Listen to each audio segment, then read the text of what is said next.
Pas tërheqjes në dhomë Këshillimi i Gjykata e Posaçme kundër korrupsionit dhe krimit të organizuar, ka vendosur të pranojë kërkesën për gjykim të shkurtuar për të gjithë të pandehurit në çështjen sterilizimi me përjashtim të Ilir Beqajt. As Beqaj dhe as avokati i tij nuk kishin bërë kërkesë për gjykim të shkurtuar. Kjo do të thotë se Klodian Rjepa, Ilir Rapaj, Matilda Seriani, Samir Kadiu, Petraq Mersini, Arben Gjata, Genci Byrazeri dhe Naila Ajazi do të përfitojnë nga ulja e 1/3 së dënimit nëse shpallen fajtor në bazë të procedurës së përshpejtuar. Ndërkohë Ilir Beqaj do të gjykohet në procedurë të zakonshme, ndërsa ai ka vijuar të kundërshtojë akuzat ndaj tij duke kërkuar qartësi në formulimin e tyre.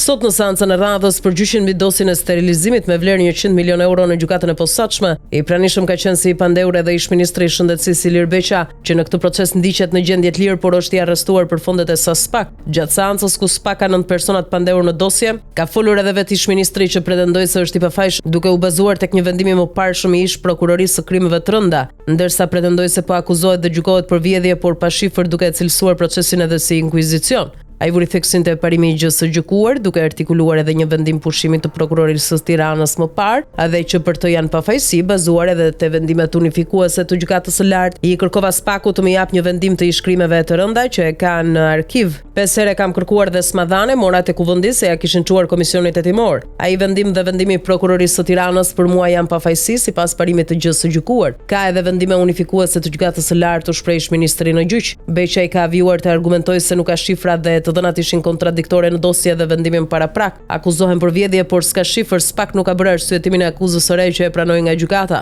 Ne nuk jemi sekonda, jeta jon nuk është sekond për gjykim të shkurtuar, u shpreh ai. Kurse prokurori i SPAK-ut Edvin Kondili pretendoi se vendimi i gjyqtarit të seancës paraprake i ka të gjitha momentet, por ish-ministri kundërshtoi përsëri duke thënë edhe arsyet sepse ka kërkuar që vendimi i gjyqtares të shpallet i pavlefshëm. Madje Beqaj shkoi edhe më tej duke pretenduar se ndaj tij po bëhej inkuizicion. Ndjes prokuror, vendimi i gjyqtares së seancës paraprake ka të dhëna kontradiktore, ndaj kërkova të shpallet i pavlefshëm. Vazhdimi i këtij procesi gjyqësor nuk është gjë tjetër veç se vazhdimi i inkuizicionit ndaj meje, thot ai. Pas debateve gjykata autoroqe dhe për vendim lidhur me ndarjen e çështjes për të pandehurit që kanë kërkuar gjykimin e shkurtuar. Edhe pasi dëgjoi argumentet e palëve, vendosi ndarjen e dosjes dhe pranimin e kërkesës së 8 pandehurve për gjykim të shkurtuar, teksa vetëm ish-ministri Beqaj do vijojë me procedurë të zakonshme.